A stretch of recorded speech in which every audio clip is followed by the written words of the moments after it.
Hey everybody, Who's Your Jedi here with another review for you. This time talking episode 10 of season 3 of Marvel's Agents of S.H.I.E.L.D. called Maveth. Now I know this review is hitting pretty late.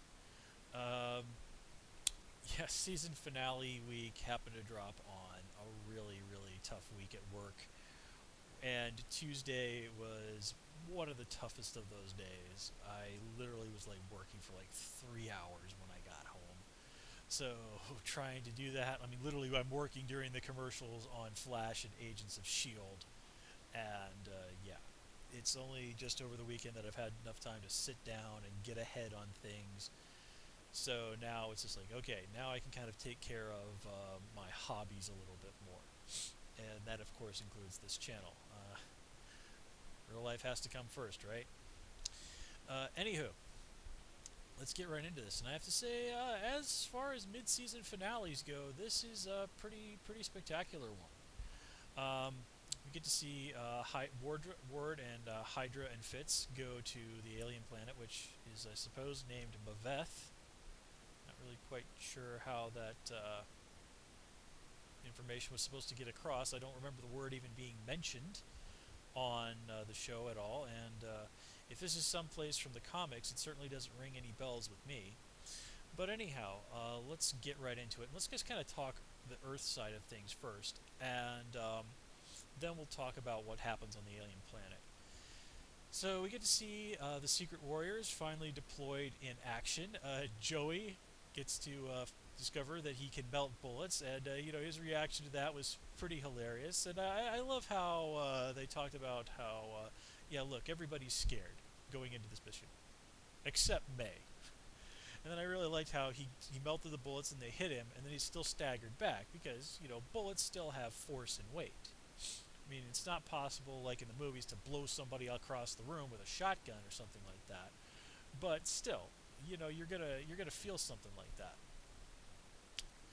Um, and I definitely did like Mac kind of saying, "Okay, if I fall in this, May, you're in charge." So, despite her kind of being emotionally screwed up at the moment, that it really is the good call. May is, after Coulson, the best person to handle running Shield if something were to happen to both Mac and Coulson. She's not an ideal choice, but she's the best that they have at the moment. So we also get to see Ward know more of Simmons. I can't talk. We get to say Simmons kind of stuck in a really interesting situation where it's like where she has to either choose between letting Andrew out or almost certainly being killed by Hydra. And of course, she chooses to let him out, and of course, Andrew goes and murders another dozen Inhumans. So there's going to be some enormous guilt on Simmons for that one. And of course, this is just probably going to make things even worse for May, because now a dozen more people are dead, and God knows how many people Andrew is going to kill before S.H.I.E.L.D. can track him down again. So, yeah, definitely not fun times there. And let's see. Yeah, I think that kind of covers the main stuff that I had to say about what was happening on the Earth side of things. So, not a bad start to the adventures of the Secret Warriors, but I think we're going to need one or two more teammates before this really starts to feel like a thing. And I mean, this is already a really big cast. But I just kind of don't feel that Daisy, Lincoln, and Joey really are quite enough people to really constitute a team within a team.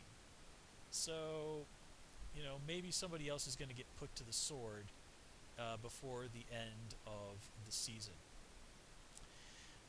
Speaking of put to the sword, Grant Coulson finally gets to kill Grant Ward, and man, it's been a long time coming. But before that, we get to see some interesting stuff with Ward. We sort of get to see him, in a lot of ways, buy in a little bit to what he'd been sold about Hydra. And I really love that bit where in the underground base he's like Fitz has run away. He grabs Will and points the gun to his head and says like, says to Fitz, like, okay, this is your fault. This is your fault, Fitz. I warned you. Again, just totally absolving himself of any responsibility for his actions. No, if him killing Will would have been a choice. Okay, yeah, it wasn't Will, but you know what I mean. It would have been a choice. He did not have to do that. That was a choice he made. But again, he's just totally pushing that off onto Fitz. And that's kind of what Ward does. He really just, in a lot of ways, refuses to accept responsibility for a lot of his actions. He always wants to blame someone else for things, or to interpret things in the way that is most favorable to him. You know, Ward is a prime example of a guy who really buys into the idea that everybody is the hero of their own story. In Grant Ward's story, he's the hero. He's the one that everybody does wrong to, and yet he just bravely soldiers on. That's the story he tells himself. But that story has come to an end. But Brett Dalton's a really great actor, and yeah, they don't want to lose him like that. So this is one of those moments where you could really tell this is a Joss Whedon show because, hey, character dies, crazy ancient alien entity takes over their body and continues on as a regular cast member. Oh gee, what character from a Joss Whedon show from the past does this sound like? Pretty much exactly. Oh yeah, Illyria. Seriously, it's just like, wait, didn't we already do this on Angel? Only there they did to a really likable character. So yeah, yeah, and yeah, if you've never watched Angel, sorry, guess I spoiled a big plot twist for you. Guess you. So yeah, spoilers for a 10-year-old TV show. Somehow I think David Boreanaz will forgive me. Okay. So, again, continued, like, Fitz and Simmons will do anything for each other, blah, blah, blah, blah, blah. Now, going back to the stuff that happened on the planet. Now, again, I really have no idea what this critter could be. Nothing's really ringing a bell. But I really, really love the way they had the foreshadowing that something was up with Will. For example, he refuses the chance to put on the goggles. He says, "Oh, I'm used to it." Well, you don't get used to sand being blown in your eyes. Okay, you're still gonna not want that to happen. It doesn't really get any easier to deal with, I think. And then they're wandering around this area of the planet where, for all intents and purposes, Will seems to have never been, and yet he seems to know an awful lot about it. And the whole thing where Fitz, says that Will smells. Well, it's kind of just sort of pointing out that, hey, there don't really seem to be showers on this planet. But of course, then we find out later it's like, oh, his leg is necrotic and rotting. And then one of the real ones is they're talking to him like, oh, we're gonna all go back to Earth, and Will has a very subdued reaction. It's just, I can leave. Don't you think he'd be a little bit more excited about something like this? And I have to wonder, why was the alien even bothering to hang out in the bunker? I mean, wow, lucky for Fitz, the alien decided, well, I've possessed this body, I guess I might as well hang out in his house. And what was it? What was Will doing when Fitz turned up? Like taking a nap in his bed? Well, gee, I mean, I wonder what the heck body was it in before?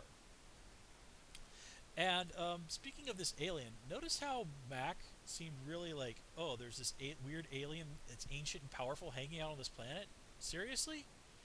And yet, the team has hung out with Asgardians, or, well, one Asgardian, who's like at least 800 years old. And he knows that Thor and Loki are the for real deals. So, seriously, Mac, what the hell? Now, I do have to say, watching the whole thing of, like, I killed Will, I mean, that was a real, oh, this is bad. And it was very cool to see Fitz, fight the alien and win, taking it down with the flare gun. I was like, well, that was cool, but that can't be the end. Um, I was a little disappointed that the whole thing, like this big, powerful alien entity, turned out to be some kind of a slug. I mean, really? It's just some kind of powerful slug that possesses dead bodies. Really, we can't do anything better than this. The whole entire Marvel universe, you've got things to pick over, and you go for something like this. This feels like something out of that really crappy season 1 Alien episode of Star Trek: The Next Generation, with like the aliens who would possess the alien bug things that would possess people, and you couldn't tell except for them having like a thorn or something sticking out of their neck. Like, yeah, nobody's gonna notice that. And then Riker and Picard explode it with phasers, and it blows up, and it's really super gross. And I happened to be eating dinner one night while watching that episode, and it totally made me lose my appetite. And now I'm sitting around here talking about 80 episodes of Star Trek from the 80s. Speaking of which, did you guys see the new trailer for the new Star Trek movie, Star Trek Beyond? Holy God!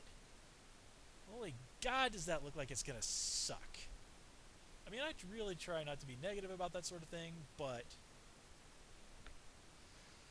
I'm still gonna go see the movie and review it. Okay, so now that I've gone wildly off topic, let's get back on track with things. So, yeah, I really hope this. I don't know what the heck they're doing with this alien slug thing. It sort of feels like they're. I was watching this, and I'm like, really? All the things characters in the Marvel universe you could choose that this thing can turn out to be, and it looks like you've gone with stealing Mr. Mind from the captain from DC Comics, who is basically like a psychic worm from Mars or something like that. Yeah. So, not super excited about that. Now that this thing has possessed Ward's body and is back on Earth, ooh, interesting, interesting, interesting. Um, just for the moment, I'm just gonna call it. I'm tired of calling it the alien or something, so I think I might just start calling it the Supreme Hydra. And then it did drop some really interesting hints. It recognized the name Hydra, an old name. Now that's interesting. That's interesting indeed.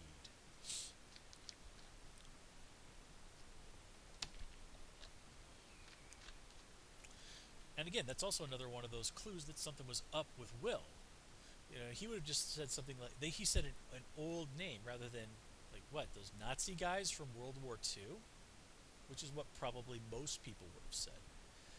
Um, Nothing really huge to say about Coulson this episode. I was admittedly rolling my eyes during the whole flashback sequence or the dream sequence with him and Rosalind, just because that's felt like it was laying it on too thick. I did like him taking off the hand and leaving it there, so like, man, I really stepped away from who I am as a person. This is the hand that did this terrible thing. I don't want this to be any more part of me anymore. I want to leave this behind me. I want to bury this in the sand on this alien planet. So nicely metaphorical there. So I think that kind of covers everything I had to say. I was it was a solid season mid-season finale. I was kind of hoping for a little something more. I can't put into words exactly what, but I can't complain too awful much, and I'm definitely really excited to see what's going to happen in the second half of season 3. The show has really found a great groove at the moment, despite some missteps here and there, which are, of course, inevitable. But yeah, I mean, this is good stuff, fun stuff. So, with that said, guys, I'm going to call it here. As always, please comment, rate, and subscribe. And of course, you can follow me on Twitter at Hoosier Jedi.